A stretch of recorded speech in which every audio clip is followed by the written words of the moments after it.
I'm Angela. And I'm Paige. In the 7 years that Paige and I have been friends, we have shared true crime stories that we are obsessed with. This podcast is a hobby discussing the intricate details of true crime cases. Welcome to the corruptpod. We assume no responsibility or liability for any errors or omissions in the content of this episode. The Corrupt Podcast is based on the facts and our opinions of the case. Listener discretion is advised. Today's case is on the murder of Moriah Wilson. On May 11th, 2022, Moriah was shot and killed in a premeditated, cold-blooded act of jealousy by Kaitlin Armstrong. This case is often called a love triangle, but there was no triangle. Kaitlin Armstrong's live-in boyfriend had a platonic relationship with Moriah Wilson at the time of her death. This episode does include the audio of the shooting and an alleged miscarriage of a pregnancy. Anna Moriah Wilson was born on May 18, 1996, in Littleton, New Hampshire. Moriah, or as she was known as Mo, was the oldest child of Eric and Karen Wilson. Mo Wilson grew up in Kirby, East Burke, Vermont. The area is also called the North Kingdom of Vermont. The area is surrounded by Canada and northern New Hampshire. So when you think of Vermont, like this is Vermont. It is beautiful, though. It's gorgeous. Mountains, just outdoor activities galore. The one picture I saw had a lot of snow, which isn't exactly anything that I want to look forward to here. Hey, I love snow. The kingdom is a hub for outdoor recreation, which makes sense for the athletic Wilson family. Eric Wilson, Mo's dad, was a professional ski racer, and he was on the U.S. ski team and almost made it to the Olympics. Mo's aunt went to the Olympics as a Nordic skier. Karen Wilson, Mo's mother, is a biker and a swimmer. In addition to skiing and cycling, Moriah also enjoyed cooking, writing, and traveling. She especially loved Italy, Taco Tuesdays, maple creamies, and playing Catan with her friends. So I had to look up maple creamies. Yeah, what is a maple creamy? It's kind of like a maple-flavored soft serve ice cream cone, except with less milk fat, but it's supposed to be creamier. I'm not sure how that works. I don't know how that works. It's kind of like the best of Vermont, though, because it's maple-flavored and it's dairy. I want to try this. I've got to go to Vermont. Mo dreamed of being an Olympic skier. In her sophomore year at Burke Mountain Academy, Mo tore her ACL for the first time. Soon after joining the Dartmouth Alpine Ski Team, Mo tore her ACL for a second time. She used bike riding as a way to recover from the second ACL tear. After months of rehab, Moriah decided to become a cyclist. In 2022, she was able to quit her job and become a professional cyclist. She is quoted saying, "When you love something so much to the point where you're fully committed, you make the choice, and the risk sort of becomes irrelevant, because even if you fail, it will have been worth it. The process and all that comes along with it is more important and valuable in the end."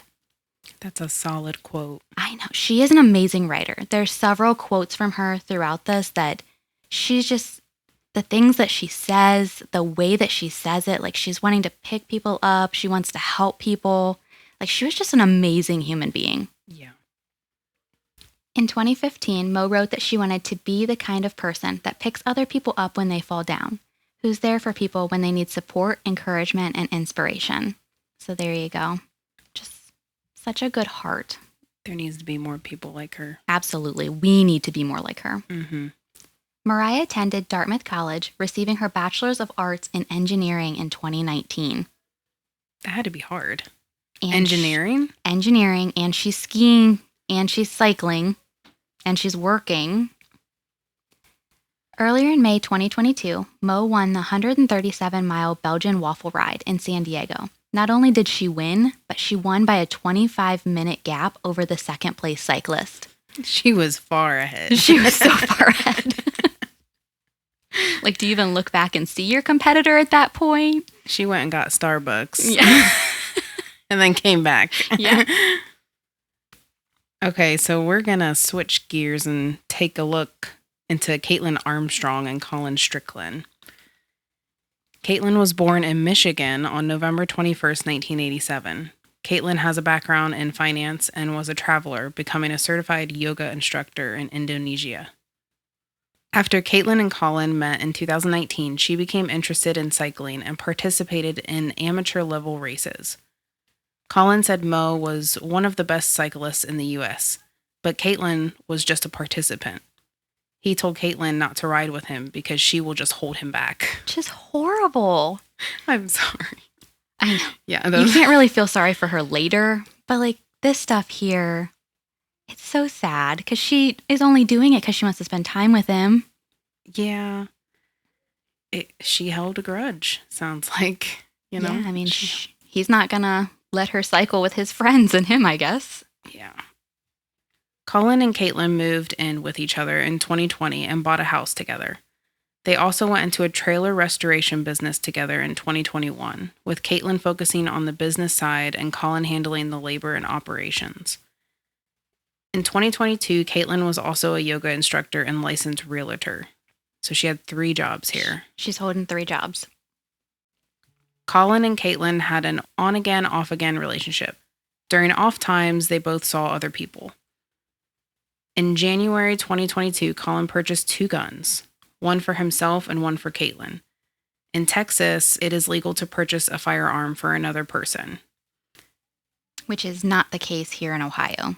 In Ohio, you cannot purchase a gun for someone else, and you can't purchase it as a gift for someone else unless they're there and they've got their ID available.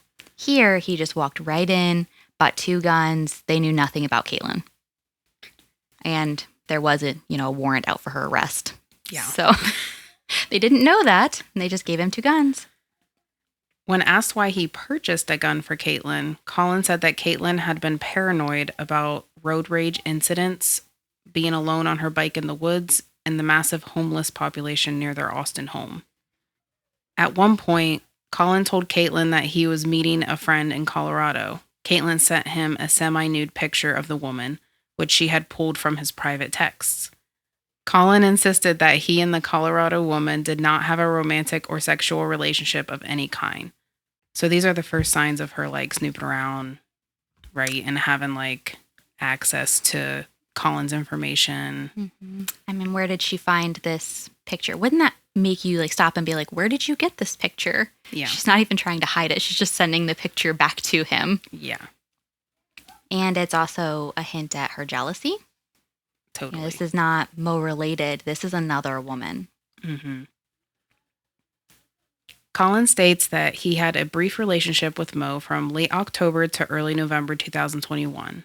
At the time, Colin was separated from Kaitlin after a fight where Colin asked Kaitlin not to participate in a bike ride in Arkansas with his friends because she was not skilled enough to join them. That's terrible. I know. Just the mind games that he's kind of playing with her, how ashamed that would make her feel because it's his friends. Kaitlin moved into an extra bedroom in the house and dated 2 other men. Colin and Kaitlin started dating again a month later, and per Colin, his relationship with Mo became one of a close friend and platonic. In January 2022, Kaitlin began to think Colin and Mo's relationship was more than platonic. Kaitlin contacted Mo several times and told her to stay away from Colin. Mo eventually blocked Kaitlin. Colin changed Mo's name in his phone to Christine Wall and deleted any text conversations. But he already knows that she has access to his text messages. So now it's still a woman's name. And did he make that name up? Or was there a real Christine Wall? I don't know. Was Christine actually in danger? He talks about how good Kaitlin was at technology. And I gotta say, she's really keeping tabs on him. Mm-hmm. And he knows this. So what's she going to think when he's getting text messages from Christine and they're making plans? Maybe he's thinking he's deleting them before she sees them. Moriah was scheduled to bike at the Gravel Locos 157-mile race in Hico, Texas on May 14th. She was interviewed by Velo magazine on her way to the Gravel Locos race. In the interview, they asked her how she still looked like she loved riding at the end of the race and what her secret was. Moriah responds that she has been wondering that too. A little bit of a question here. Gravel race, what she's doing, that's on gravel. It's on and off. Okay, so it's just hard terrain or just... Yeah. Some of it is dirt racing. Some of it's, I don't know if it's dirt racing. Some of it's off-road cycling. Yeah. And it's it looks intense. It's up a hill. It's around a corner. I would never do that. There's a picture of her where she's smoking it. Her Her competitors are way back in the dust, and she's going straight uphill. I would never do that. Nope. Moriah arrived in Austin on Tuesday, May 10th, 2022. This is less than a week before her 26th birthday. Mo arrived in Austin and texted Colin. Moriah said, "Hey." Colin texted back, "Are you in Austin?" And Moriah responded, "I'm flying there today to hang out with Kaitlin Cash for a few days before Gravel Locos." We're going to take a second here and talk about the two Kaitlins we have. We've got Kaitlin Armstrong and we've got Kaitlin Cash. Kaitlin Cash was Moriah's good friend. So from this point forward, we're just going to call her Cash to kind of avoid the confusion of the two Kaitlins. One is with a K, one is with a C. And Cash was her roommate. Moriah's roommate? Moriah was actually just going to stay with Cash with her. For this race. Right. Okay. So Cash actually lives in Austin. That's right. Mo and Colin made plans to do a training ride together the next day, but Colin ended up riding with other friends. Mo and Colin finalized their plans to go swimming instead. Mo sent Colin a selfie on her bike with the message, "Sounds great, I'm dying out here," referencing the temperature. And the temperature on May 11th was a whopping 92 degrees in Austin. You would love that. I would love it. I would hate it. I'm moving to Austin. So she is out there gravel racing, gravel biking, 92 degrees. It's not even race day. She's just doing it because she likes it. Everything is wrong with this. The gravel, the cycling, the heat. Yeah. No. In an area that she doesn't know. She's brave. About 5 minutes after Colin and Moriah texted about meeting, Kaitlin looked Moriah up on the Strava fitness app, which has the GPS feature. Kaitlin had access to Colin's email and Instagram accounts, and she knew that he was still in touch with Moriah, tracking their messages on a shared iPad. On May 11th, 2022, Cash left the house at 5:30 p.m. to have dinner with friends. Colin picked Mo up on his motorcycle shortly after. Cash's phone received a notification at 5:55 p.m., confirming Mo had locked the house when she left. Mo told Cash that she was going for an afternoon swim with Colin at Deep Eddy Pool, which Colin does confirm in an interview with police later. They then went to Pool Burger for dinner and drinks. Kaitlin attempted to call Colin during dinner, but he didn't answer. After dropping Mo off at 8:35 p.m., Colin stopped to send a text message to Kaitlin saying he dropped flowers off for someone else and his phone had died. So there is an alternate story that Colin's text said he actually stopped to deliver weed to a friend that needed it for pain and his phone died. I don't know, one seems like it's maybe a little bit more PC than the other. Either way, he's lying. And also picking Mo up on his motorcycle. Mm-hmm. I feel like, was it really platonic? I wonder. Ooh. Like, was he trying to show off? Maybe. Here's my big ride. Hop on. So romantic. Hop on my motorcycle. Let's ride around 92-degree Austin. Just a thought on the back burner, that's all. Oh, yeah. Cash's door was unlocked by Mo at 8:36 p.m. Cash testified that she received alerts when the electronic pad on her door was locked and unlocked via code entry. Her testimony states that she received an alert at a specific time that Mo had unlocked the door with her code, but a code was not entered to lock the door after that. So Mo forgot to lock the door behind her. So close. Yeah. Like, what would have happened if she had locked the door behind her? At 8:37 p.m., security camera footage showed Armstrong's car pull up. The black Jeep Grand Cherokee was easy to identify with a bike rack on the trailer hitch and a roof rack on top. So a minute. 1 minute. 1 minute from Mo getting in the house. Armstrong's right there. Yep. Pulling in. Wow. Almost like she was following them. Colin separately confirmed that the car shown in the security footage was Kaitlin's Jeep. A neighbor's Ring doorbell video picks up audio of the murder. You can hear a woman screaming and then 2 gunshots, a 4 to 5 second pause, and a third gunshot is heard. So we will play this audio for you. Just be warned that you are going to hear Mo screaming, and then you're going to hear those 3 fatal gunshots.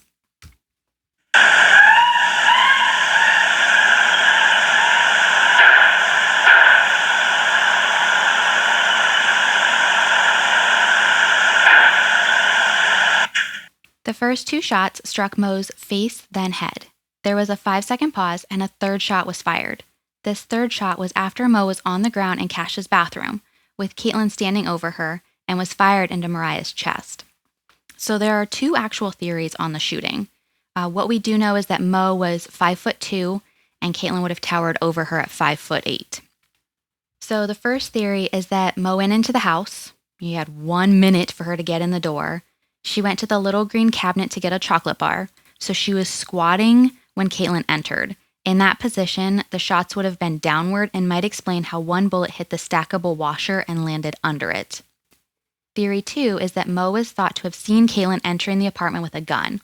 Mo screamed and fled to the bathroom, but she didn't have enough time to close the door or barricade herself in. Mo crouched in a semi-protective stance with her head instinctively tucked. That's when it was believed that she was shot twice, once in the face and once in the head. It's also thought Mo had been holding up one hand protectively as one finger was also grazed by one of the bullets. Mo then fell to the floor, incapacitated. This would have been when Kaitlin stood above Mo and fired into her heart. The bullet remained lodged in Moriah's back as the bathroom tile had halted its advancements. So there's a lot to digest there. With how quick it is, I really think that Mo didn't have time to get, in the house. No. You're talking 60 seconds. So I think common sense is she walked in the house and Kaitlin basically followed her in. I really wonder where the first theory came from. Like, how do they know she was looking for a specific chocolate bar? Right, that she got into that little green cabinet. Maybe the cabinet door was left open, which is nothing strange in my house. My cabinet doors are always open. Just reflects the chaos of my life. Yeah. But maybe Cash had a well-kept house, so I thought it was weird that her cabinet door was open. That's just so terrible how with the bullet and how it stopped because of the bathroom tile. Yeah, it's pretty sad how fast it all was that she just followed her right in the house. Police respond to a 911 call after Mo is discovered unconscious. Cash talks about the 10 minutes of CPR she performed and not understanding why the EMTs were not immediately loading Mo into the ambulance. Moriah Wilson dies at the scene at just 25 years old. So tragic. Colin states that he remained home for the evening after dropping Mo off. When Kaitlin arrived home, he was in the garage working. When Colin went inside to pack drinks and snacks for the race that weekend, Colin states that Kaitlin looked calm and collected. They both slept at the house that night. Which is so eerie. She looks calm and collected, and he slept beside of a murderer. Do you think she had plans to ever, kill Colin? I don't think so. I think she did it in her mind. I think she did it all for him. Okay. She loved him so much. And I don't want to, beat Colin down. I think he really got a lot of punishment out of this, but I think he was also kind of playing a little bit of games as well. Mm-hmm. Not realizing how big the consequence would be. I feel like he might have been kind of playing them off of each other. Maybe not Moriah. I'm not sure she was super concerned about it, but I think he was kind of baiting Kaitlin a little bit. Yeah. Within 24 hours of Mo's death, officers from the Lone Star Fugitive Task Force apprehended Kaitlin in connection with an unrelated arrest warrant and spoke to her.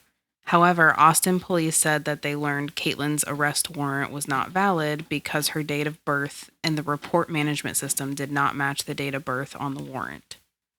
Kaitlin was advised she was free to leave. Kaitlin requested to end the interview at that time and left after detectives began confronting her about the security camera video that placed her black Jeep Grand Cherokee near the crime scene. Kaitlin would not confirm nor deny being in the area with police at this time. The unrelated arrest warrant was from March 2018. Kaitlin went to a medical spa in West Austin and received around $650 worth of injections, according to an arrest affidavit. When it came time to paying for the bill, she handed over a credit card, but Kaitlin stopped the payment because she wanted to use a different card she had in her car. According to the affidavit, she went outside and never came back. The business told deputies that prior to the procedure, Armstrong signed paperwork agreeing to pay for the service. During that time, the spa got photos and information confirming her identity. She only got away due to document discrepancies on her date of birth. On May 13th, 2022, Kaitlin sells her Jeep Grand Cherokee to CarMax for $12,200. So now Kaitlin has a large sum of money, and investigators are worried about her flight risk, which, as we see, is very warranted because she's about to go international. Austin police issue a homicide arrest warrant for Kaitlin Armstrong on May 17th, 2022. The U.S. Marshals led Lone Star Fugitive Task Force and Homeland Security investigations discovered that Kaitlin, using a fraudulent passport, had boarded United Airlines Flight 1222 from Newark International Airport at 5:09 p.m. on May 18th and arrived in San Jose, Costa Rica at 8:27 p.m. She's busted. They brought the marshals in. And I tried to see how much this cost us in taxpayer dollars, and I couldn't find anything. Because I'm thinking, now we've got the marshals involved. She flew to Costa Rica. How much money did this cost us? Your mind goes there. Yeah. Always. Oh my gosh, yes. You know you're an adult win. On May 27th, 2022, records showed that one of the accounts associated with Kaitlin searched for the name Kaitlin Armstrong. At this time, Kaitlin was in Costa Rica. The records also showed that the account viewed news articles, including one titled, Moriah Wilson Murder, Colin Strickland in Hiding Until Suspect Kaitlin Armstrong Found. Another search showed, Can IMEI be tracked if not making phone calls? Spittler said IMEI is a way for phones to be tracked. She was searching for herself. She's searching herself. Yeah. I mean, we know she's an internet sleuth. She's very savvy. Apparently not that. Oh, smart. Nope, she busted. On June 23rd, 2022, a search was shown for Can Pineapples Burn Your Fingerprints? I was so taken in with, I was like, what? Who searches this? Is this a thing? If you want to burn your fingerprints, put them in fire. I'm sorry, that got real dark. Oh gosh, this is life advice with Angela. I don't know that it works that way though. So apparently with pineapples, you can get them hot enough that it will burn your fingerprints off for a second, but fingerprints grow back. Wait, so you burn the pineapple? I like guess you cook it? I think you're putting it on fire. Putting it on fire. Yeah. And then you put it on your fingers. Yeah. And it's already acidy. Well, there's an enzyme in pineapples that will gradually erase fingerprints. Gradually. So this sounds really painful. But then they always return after a hand injury unless the finger is severely burned. So maybe you're right. She this just goes with my theory. She's got to stick her hands in fire. fire. Yeah. She only went halfway here. We don't know that she did this anyways. This is just something that she searched. While in Costa Rica, Kaitlin was using 2 or 3 aliases. Allison Page was an alias she used to hire a plastic surgeon, George Badilla. Several messages were sent from Allison Page / Kaitlin asking how quickly the surgeon could get her in and the cost of rhinoplasty, a brow lift, and lip fillers. A receipt was shown for cosmetic procedures totaling over $6,000. Kaitlin also dyed her hair darker. So there just went half the Jeep sales. Ooh. She got $12,000 and she's now used $6,000. So previous to her makeover or make under, she had this beautiful red curly hair. She looked like Victoria from Twilight. She really does. Yeah. And she's tall, which I feel like Victoria from Twilight, whoever that actress was, she's really tall. So which one are we talking about here? Are there two? There's 2 different ones. Yeah, there's 2 different actresses. Okay, the first one. one, I have no idea who she was. Well, hang on. Let's look this up. Okay, so it's the one from Eclipse. Okay. The apparently second Victoria with the beautiful red curly hair. Bryce Dallas Howard. I was trying. Yes. She's wonderful. She's a good actress and a good director. I'm so sorry that I just compared her to a murderer. To be fair, both of those actresses are way more pretty. Yes. Well, especially after the makeover. Now she's got, I don't know what they did to her nose, but it's more narrow maybe. She doesn't look like the same person, that's for sure. And then the dark, short almost like straight hair, like she loses her beautiful curls. Yeah. Mo's family makes a statement. We are absolutely devastated by the loss of our beautiful daughter and sister, Anna Moriah Wilson. There are no words that can express the pain and suffering we are experiencing due to the senseless, tragic loss. Moriah was a talented, kind, caring young woman. The U.S. Marshals located and arrested Kaitlin Marie Armstrong on June 29, 2022, at a hostel on Santa Teresa Beach. The Santa Teresa area is small, with only one road, but very touristy. The city is located by the beach, and there are lots of hostels. Which is perfect for Kaitlin. It's cheap room. The marshals set up a fake job posting for a yoga instructor in hopes of luring Kaitlin in, and it worked. Kaitlin, going by Ari, reached out and asked to meet at Don John's, the hostel where she was staying, to discuss the yoga instructor job.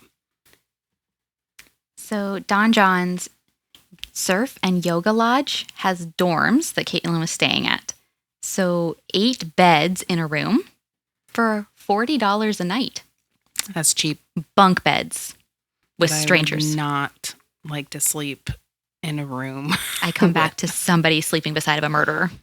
Yeah. They were strangers. Deputy Emer Perez said that because Armstrong changed her appearance so much, they weren't certain it was her when they first met. After going up to Kaitlin and speaking in Spanish, Deputy Perez had a moment to look at her eyes while she fumbled through with Google Translate. Deputy Perez knew it was Kaitlin, even with a bandaged nose and a puffy face. Kaitlin was then taken into custody. In July 2022, Kaitlin was back in Texas. She pleads not guilty to first-degree murder and unlawful flight. So she's on the run for 43 days, and she pleads not guilty. Like, they got her DNA, didn't they? No, there is no DNA evidence in this case. I thought there was DNA evidence on her bike. Like on Mo's bike that she threw in the... Ooh, she throws her bike into the bush. Yeah. Mm-hmm. I thought that confirmed it. Yes. Or that was like a helping... I think that's the only... It's really the surveillance cameras that nail her. Because you've got the one... Oh, yeah, of course. Going around the block showing her Jeep, and then you've got the other neighbors that record the audio. But you don't ever see her go in the house. Because why else would she also be researching how to fry her finger, print off with pineapple? Why are you running? Yeah. Like, why did you fly out? She uses her sister's passport to fly to Costa Rica.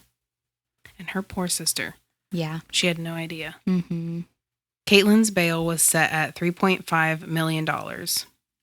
On October 11th, 2023, 16 months after she was arrested and before her upcoming trial, Kaitlin attempted to escape from custody. Kaitlin tried to make her escape as 2 correction officers were leading her out of the back door of a medical office after her appointment.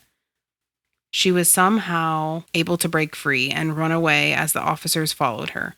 As she ran, Kaitlin removed her black and white striped jail uniform pants to reveal she was wearing thermal pants underneath in an effort to disguise her appearance as an inmate. Where did she get those pants? The thermal pants? Yeah. I'm sure somebody was in trouble because she kept pants that she wasn't supposed to have. Armstrong was able to free one of her hands from her restraints, according to the document. During a search of her cell, investigators found a broken, thin piece of metal that could likely be used to remove a handcuff. During the pursuit, Armstrong tried to scale a 6-foot fence before an officer pulled her down, causing both of them to fall. Kaitlin immediately got up and kept running. There is a video made from someone in a vehicle watching this happen. Have you watched this video? So you just see her running, and there's a picture where he's just like looking out his car window, like his driver window, and you see her like half in jail clothes, just running for it for 10 minutes. Those poor guards, like they had to have been panicking. And it's a 6-foot fence, but she's 5'8". Yeah. And she's athletic. I mean, it's just comedic, really. It really is. It wouldn't be comedic if she got away. No.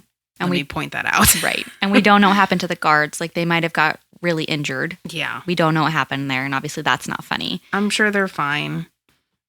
I hope they're fine. Yeah, I hope they're fine. Okay, so Kaitlin ran for about a mile, ignoring officers' commands to stop and the sound of sirens from several responding law enforcement units.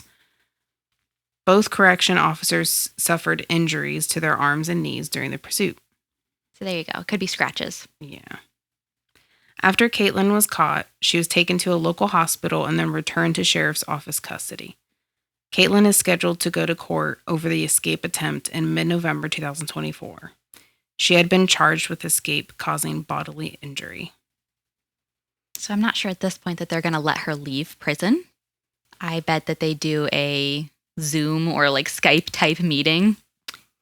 Like, she's a flight risk. Yeah. She's trying to get out any way she can, and she's well-traveled enough to go international. So I bet they're just going to leave her in prison and be like, and your sentence is extended. And she's obviously athletic, Mm-hmm. you know, so she probably thinks she can get away. Oh, yeah. Yep. The murder trial began on Wednesday, November 1st, 2023. Ricky Jones, the state prosecutor, started the opening statements by saying, quote, May 11th, 2022 at 9:15 p.m. here in Austin, Texas, the last thing Mo did on this earth was scream in terror. Over 40 witnesses testified, including DNA experts, firearm and tool mark experts, a medical examiner, former friends of Kaitlin, multiple law enforcement authorities, and Mo's friend, Kaitlin Cash. Former friends of Kaitlin were also called to testify on the fifth day of the trial. At one point, Nicole, one of Caitlin's friends, told the jurors that she had asked Kaitlin what she would do if Colin ever started dating someone. Nicole testified that Kaitlin responded, I would kill her. But sometimes people are just joking. Like, you've heard that before where you're like, oh, you know, he can't cheat on me. I would kill him. No. Oh, no. You've never joked. You are always optimistic. She is a cold-blooded killer, and this was not a joke. It may have appeared as a joke to her friend, but Yeah, it probably was a warning sign. It was in her mind, dead set on. And who convinced Colin to get the guns? Was it her? Mm-hmm. She said she wasn't safe. Exhibit A. Yeah. There you go. Yeah, I think this was very premeditated on her part. Yeah. I think Mo was just in the wrong place at the wrong time. If it wasn't Mo, it was going to be some other poor, unfortunate woman. Like that Colorado woman. Exactly. Colin took the stand on the third and fourth day of Kaitlin Armstrong's trial. Colin explained that they had dated on and off for 2.5 years, and he had had more of a friendship-like relationship with Mo. Colin was visibly uncomfortable and agitated in the courtroom. His body was angled to the side with his hands over his face. So just his body language, he's so uncomfortable. But they picked him apart. Like, they really tore into him. And he, like, since this, he's lost his sponsors. He doesn't have a career anymore. Everybody dropped him. And his actions did have consequences. That's tough. It is. So he was slumped over. They were thinking that he was actually positioning his body to try and block out Kaitlin so he couldn't even see her face. I mean, he did lie to Kaitlin a couple times, probably. More than a couple. Yeah, this is just the stuff that you know. Yeah, just don't lie. Right. Just tell the truth. I mean, if it's that toxic, then you just break up. Just be done. Because they were on again, off again anyways. But being that she was obsessed, could he? Maybe. Like, could he break up with her? This got very scary. Or like... she could have turned on him. Yeah. Which is why he goes into hiding. Like, it's He's thinking, one of those, if you don't love me, you can't love anyone. Pow, pow. You know? Yeah. At the trial, Colin states he never officially dated Moriah, but the two had a brief fling in October of 2021. Colin said he met Moriah at a 3-day gravel race in Idaho in September 2021. 3 days? Do they stop? I hope so. You think they just pack camping supplies? Okay. I'm assuming it's, like a certain length or stretch of track. Yeah. Like a certain stretch of track, and then they stop for the night. Okay. Good. I don't know. Maybe not. Let's keep going for 3 days. Idaho would have been beautiful, though. Oh, it's gorgeous. Everywhere they were riding is just beautiful. These were outdoorsy, athletic people. I need to do this, but on smooth surfaces. No gravel. No, you know what I mean? They have bike paths. Just perfect for us, yes. Colin was asked by the defense, quote, "You know Armstrong very well, don't you?" "No, I don't," said Colin. Colin was asked again by the defense a little later in the afternoon, and he amended his answer to, "I thought so, yes." Yeah. Poor Kaitlin. You thought you knew her. Mm-hmm. And Kaitlin, she should just had some respect for herself. Like, stand up and be like, okay, I think you're cheating on me. We're done here. That would have just solved this whole situation. Just walk away. Well, I think in the hearing, Moriah's mom said something like that. Like, you could have just talked to Moriah woman to woman and she would have listened. Yep. But then I think there was something that said, like, Moriah blocked Kaitlin at one point, didn't she? Yeah. Well, Kaitlin was calling her and threatening her. Yeah. Everybody's going to block that. Yeah. Mm-hmm. So if it was like a civil conversation, mm-hmm. Moriah would have listened. What if Mo had locked that door behind her and Kaitlin had to knock? Would it have changed something? Would she have had that second to think? Or would she have just... She would have shot her the door. Probably, yeah. I feel like. Is someone that murders another person with like 3 shots like that? Mm-hmm. It was overkill. Yeah. That third shot was overkill. Yeah. Messed up. Kaitlin's digital footprint was a big part of the trial. Included in Kaitlin's cell phone extractions were images of Moriah that Kaitlin had viewed on Instagram and multiple instances of Caitlin's phone tracking Moriah's Strava account. Strava is a popular fitness account where viewers can see location details and comment on photos uploaded to the app. So I'm sure you've seen this where people are running and they're like tracking exactly the loop that they've ran. But they can share it. They can share it. Yes, I see it on my Facebook. People tracking like, oh, I ran this loop. And that's what Colin and Moriah were doing. Yes. Okay, so that's how Kaitlin got into the mix because she can with just Colin's information. So she saw that Colin and they're in the same exact spot. It's just technology being used for scary means because now you're GPS tracking them anytime. Yeah. 2 of the prosecution's witnesses provided an analysis of Caitlin's Jeep infotainment system and the vehicle's GPS system. Detective Daniel Portnoy with the Austin Police Department had testimony over 2 days. Detective Portnoy went over the track points of Caitlin's Jeep on May 11th, 2022. The data was converted into an animation, which shows a blue line moving around roads, showing the path the vehicle took. Detective Portnoy says they were able to verify the timing of the data within 4 seconds, based on comparisons with the surveillance footage recovered. According to the animation on May 11th at 7:35 p.m., Caitlin's Jeep approached I-35 before turning on MLK Jr. Boulevard. The vehicle then turns onto Cedar and Maple Avenue. The Jeep stayed in this general area for at least an hour and did several loops. The animation showed the vehicle moving around 18th Street, Maple Ave, and the back alley behind Kaitlin Cash's home. At 8:37 p.m., the Jeep appears to be in the alley behind Maple Avenue. The alley is the only way to enter the garage apartment where Moriah was staying. At 8:40 p.m., the track point ended, which means the vehicle was turned off. The Jeep was turned on and a new route was started at 9:17 p.m. The gunshots we heard went off at approximately 9:12 p.m., so 5 minutes. Technology, man. Oh, yeah. Like, I love it. If this was in the 1980s or back then, you wouldn't have this. She would have got away with it in the 80s. There would have been no surveillance to even show her vehicle in the proximity of Cash's house. Yeah. Mm-hmm. She would have 100% got away with it. And she wouldn't have done all those prosthetic changes to her face, which probably gave her pain, and I hope it did. Yeah, she kind of deserved that. And she was more beautiful before, so she really deserved it. Yeah. Caitlin's cell phone extraction also tied back to the residence off of Maple Avenue. Kaitlin had a deleted note recovered from her cell phone that contained the address, 1704 Maple Avenue. The note was deleted on May 12th, the day after Moriah was killed. On Google Maps, the address from the deleted note is the same location as the apartment where Mo was staying, despite the numbers being off. The actual location of the residence is 1708 Maple Avenue.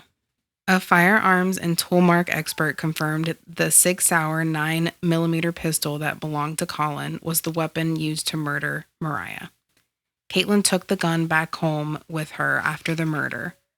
It took the jurors only 2 hours to return a guilty verdict on November 16, 2023. The sentencing hearing was on the following day, November 17, 2023. The jury has options between 5 to 99 years. As an option, Kaitlin also requested for community supervision if found guilty instead of jail time. She's requesting just to have community supervision. Yeah, not going to happen. No, this is cold-blooded murder. This isn't even a crime of passion because she sat outside Cash's house for an hour. She had an hour worth of time to get in that Jeep and drive away. What is her thought process here? I don't know. She thinks she can get away with it? Sure. If it wasn't for that security camera, she almost would have. Kaitlin Armstrong was sentenced to 90 years plus a $10,000 fine. She'll be eligible for parole in 2053. If she serves her full term, it would be 2112. That's hard to believe. 2112. Life without parole is not a sentencing option in Texas for first-degree murder. Mike Armstrong, Kaitlin's dad, described Kaitlin as strong and someone who doesn't get flustered by things. He gave his condolences to the Wilson family, saying, "I know what we are going through is terrible, but what they are is worse." So sad. Is he saying, like, what they're going through is horrible, but at least they still have their daughter, basically. Whereas the Wilson family don't have Moriah anymore. Okay. Cash made a statement at the sentencing. Quote, "I cannot tell you how many times I've relived that night, trying to figure out if there was something different I could do to protect her. I think about it every single day of my life. Kaitlin, I want you to know I fought for Mo with everything I had that night." End quote. Cash spoke to Karen Wilson the morning after the murder. Karen asked if Cash thought Mo had been raped and if she thought it was quick. At trial, Cash said, "At no point in my life did I think I would have to tell someone's mother that I thought their daughter's death was quick. I sat with Karen when she visited my house for the first time and laid on the floor of the bathroom in the fetal position, stroking the ground and crying out loud about how much she missed her. She turned right on her back and laid where Mo had taken her final breath." It's just devastating. Golly. Yeah. That's hard to take in. Her 25-year-old daughter, who had so much in front of her. You know, she's never going to get married. She's never going to have babies. She had an amazing career in front of her. She lost it all. Cash goes on to say, "I've watched your parents," referencing Kaitlin's parents, "in court every day. Not once smiling or interacting with anyone, just waiting to see what happens to their daughter." Cash still lives in the residence where Moriah was murdered. She talks about seeing the dent from the bullets where Moriah was shot every time she does laundry. Cash described living with PTSD and panic attacks since the deadly night. I mean, should she move? I think so. I would. I think she needs to pay somebody to replace the flooring, and she needs to move. Mm-hmm. Like, no one would know. I mean, it's not going to take away your PTSD, probably. No. But it will help you get through it, maybe, if you're just not in that same environment. Every time you go to do the laundry. And Cash talks about that she was interviewed by police immediately after she discovered Moriah in her house. And she still has Moriah's blood on her hands. And for 3 hours, she's interviewed by the police, and she's not able to wash her hands. And in the end, when she does obviously get to wash her hands, she's just devastated because that's the last bit of Moriah, and she just wants to bring her back. Gosh. Like, Cash was just such an amazing friend. Yeah. So hard. That was a really powerful statement that she said. These girls are amazing writers. At the sentencing, Karen Wilson, Mo's mother, was quoted saying, "I would have done anything to stand in the way of that bullet. When you shot Moriah in the heart, you shot me in the heart. You shot Eric and Matt in their hearts." Karen goes on to say, Admit your guilt, own your actions, and seek forgiveness not only from us, but from your Creator. Jesus is your best friend. Continuing, he can melt your heart of stone with his unconditional love, mercy, and grace. It's up to you. That's powerful as well. Yeah. Your heart of stone. Yep. And that Karen offers to pray for Kaitlin, which is just an incredibly strong thing. Like, they really take the high road here. Yeah. And I'm not sure that I could do that. And I know I probably wouldn't choose that route. Mm-mm. And she talks about what every mother would say. I would have done anything to stand in front of that bullet. She would have literally taken the bullet for Mo. 100%. Yeah. Prison life will be quite the adjustment for Kaitlin. Due to her fleeing the country and jail escape, she will likely be watched closely and possibly be in solitary. We used the Federal Bureau of Prisons inmate search and could not find any information on the prison that Kaitlin has been assigned to. We do know that she is in a Central Texas women's prison. Prisons in Texas are fascinating. Prisons in Texas provide tablets to all inmates, but it's structured. From the tablets, they can make phone calls anytime, view educational and religious resources, listen to podcasts, read ebooks, and listen to music. The catch is that almost all the information on the tablet has a fee. What? They could listen to us. What in the world? Mm-hmm. Why are prisoners getting access to this stuff? So they have access to a law library and religious resources for free, but pretty much everything else on that tablet you have to pay for, which is really hard because prison inmates are not paid for any job in the prison. So prisoners in Texas are really... Well, tough luck. Yeah, you have to have somebody on the outside. Yeah. Otherwise, things are really tough for you. Somebody has to be putting money in that commissary account. Commissary food is generic chips and snacks. There are no fruit options, and most prisons only offer 2 meals per day on the weekends, which means if the inmate doesn't have family or friends to add money, they can't buy food to supplement that third meal. Contact lenses are approved only until you receive Department of Justice authorized eyeglasses. Only 31% of Texas prisons have full air conditioning. In 2023, the Texas high temperature was 119 degrees, and we know it was 90 degrees in May when Moriah was visiting. Some Texas prisons don't have heat either. Whew. Yeah. Texas prisons can charge up to $11.25 for a 15-minute phone call, and the average e-message costs 47 cents per message. Some common inmate complaints are that breakfast is served at 4 a.m., they have rodents and insects, and there's body lice from the mattress they received during intake. Yes. There are so many things that just completely skeeve me out. I'm contact lenses, no contact lenses. And then we're going to move on to the rodents, insects, and body lice. I mean, if you didn't have your contacts, you wouldn't be able to see the rodents. So, Oh, that's true. That's true. 4 a.m. though, man. While in 2 meals on the weekends. The also thing is that the commissary does not provide yoga mats. So when Kaitlin decides that she wants to start up a yoga class, she's going to have to wing it. She's got to figure something out. You think she's gonna? Oh, she's there for 90 years. There's going to be yoga classes at her women's prison. Guarantee that. I would not like the not having air conditioning. Yeah. You would have a harder That's time me. with that than me. I would die. They don't even give them blankets unless it's wintertime. So it's telling you how hot it is in there. You don't get a blanket unless it's winter. Oh my gosh. And there were a couple years ago, the hotels and apartments were freezing and flooding in Texas. So What? It's getting that cold there, and they don't have heat. That is almost inhumane. Like, no heat. That's kind of like the basics. Well, no is it heat, still no like air? 2 people in a cell, or is it just a person in a cell? They can do up to 6 or 8, I believe, in Texas. Well, stay close. Oh, we got Stay close to each other. This is what I'm saying. Body heat. This is a little inhumane. This is how to survive. Yeah. She's going to be there for 90 years, so she's going to have to learn some tips and tricks. In January 2024, Kaitlin's defense team requested a new punishment hearing or a complete new trial. Kaitlin claims that she was pregnant at the time of the attack and lost the baby in June 2022 while in custody. The time of the murder? She would have been pregnant if this is correct. Yeah. So if this is correct, she would have been pregnant at the time of the murder.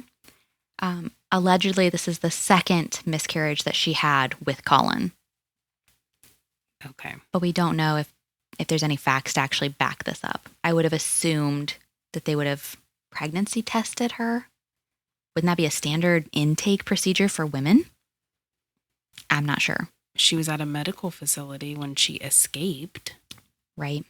So I don't know that really the When time. she escaped from jail. That was October, though. Okay. The court filing argues this could have impacted her state of mind and affected her decision-making regarding traveling abroad. It also should have been presented as mitigating evidence at sentencing. So this would be the argument that the jurors would have been more sympathetic if they had known she was pregnant. Ah. I feel like her defense team already had that opportunity. Why didn't they drop that on the first trial? They must have thought that there was not enough evidence and she was going to be able to have a lesser sentence. I mean, she had a lot against her in this case. And I mean, it would be hard to be a lawyer nowadays. So much evidence. How do you Google Maps? Right. How do you defend against the Jeep's infotainment center saying she was there? Good the luck. ring? Mm-hmm. Just everything. Like, Yeah. I bet lawyers now are like, well, you're going to need to pay me more. sorry, Kaitlin. It's clear as day right there. You're going to have to go to jail for 90 years. The filing also alleged that Kaitlin is a survivor of either actual or attempted sexual abuse, that her mother was an alcoholic, and that her father abandoned her as a child. So she's got some baggage. I had a real hard time reading this part because you do not, like, you can have a traumatic childhood, but it's who you become from it. Yep. You choose the right path. You can still be a decent human being. You make the right choices. I mean, does trauma F people up? Sure. Sure. But become better from it, not worse. Don't shoot your boyfriend's friends. Yes. Because your father is alcoholic. Yes. Doesn't quite add up. Nope. Mm-mm. Oh, sorry. Her mother's alcoholic. And is the sexual abuse from, like, before Colin? Is that what we're thinking? I don't know. It's all still open right now. Yeah. They're petitioning, well, they're appealing for a retrial now. So we'll have to post a case update. In May 2024, Moriah's parents launched a civil wrongful death lawsuit against Kaitlin to account for the funeral, burial, and emotional costs of their daughter's murder. The lawsuit also included that Kaitlin could not profit in any way from Moriah's death, including potential book or movie deals. On June 17, 2024, a judge ruled in Moriah's parents' favor and ordered Kaitlin to pay them $15 million. Nice. How is she ever gonna get? How is she gonna pay? Yeah, I don't know. She's not allowed to get paid for her inmate work. So how will she? Maybe her assets. Her and Colin owned a mobile home trailer restoration business. Not sure how much that's worth. And Will that go to her or will that go to Colin? Because Colin's not in jail. Yeah, he might just want to give that up though. Just go ahead and give that money right to Mo's family. Mo is buried at the North Kirby Brookside Cemetery in Kirby, Vermont. Shortly after Mo's death, her brother Matt and her parents Karen and Eric started the Moriah Wilson Foundation. Most of Mo's sponsors have contributed to the foundation. The Feed, Moriah's nutrition sponsor, raised money by selling water bottles with the slogan, "Ride Like Mo." A brewery in San Diego brewed a special beer, which they called Momentum. The Moriah Wilson Foundation was able to donate to the Moriah Wilson 14 Legacy Fund, which was created by Burke Mountain Academy. The money will provide financial assistance for training and racing to Burke athletes. The foundation also hosted the first annual Ride for Mo cycling event and raised $20,000 in 2023.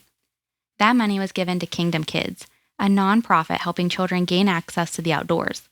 The second Ride for Mo event was held on May 11, 2024, the second anniversary of Mo's death. The foundation focuses its support on school programs and summer camps that provide access to sports and recreation to youth. We'll list the Moriah Wilson Foundation website in our notes for you to check out. It's a really great thing that they've done in her name, in her honor. Yeah, absolutely. The other thing is Moriah's Instagram is still up, so you can go and check that out. It's in remembrance of her, and there's just some truly heartbreaking photos of her where she's standing there, maybe 10 years old, just this huge smile on her face, with bicycle and helmet on her head. And she just looks so happy. There's posts leading right up to her death where she just looks so happy. Yeah. And it was so fast and so sudden. That's all that I see with pictures of her is just smiling. Yeah. Like she was living her best life. She really was. And she was just having a great time. And I think that's what we all need to remember her as. Yeah. This case is a recent one, so our sources are articles that we will also list in the episode notes. A pretty extensive amount of articles to list off. You can reach us at corruptpod@gmail.com, Corrupt Podcast on Instagram, and Corrupt Podcast on Facebook. Don't forget to subscribe to catch our next episodes. Please also leave us a review wherever you're listening to this podcast. Bye-bye. Bye.